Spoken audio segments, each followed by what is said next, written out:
a 2019 Challenger Scat Pack and some dogs. Let me show you what we did. Vibrant resonators on there. We chopped off the mid mufflers, chopped off the rear mufflers, and the customer does have headers. The thing sounded super loud. Come check this out.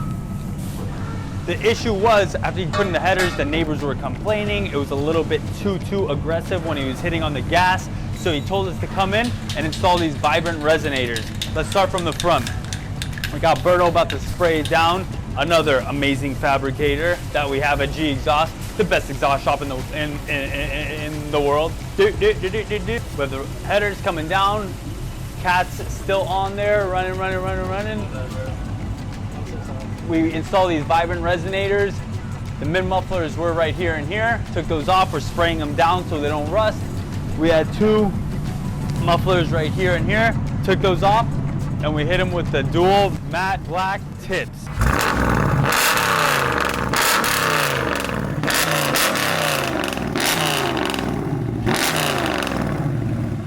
If you don't even want to subscribe, just hit the thumbs up button. It helps the algorithm. Let's hear this fucking car whip out of here. Hopefully he does a donut.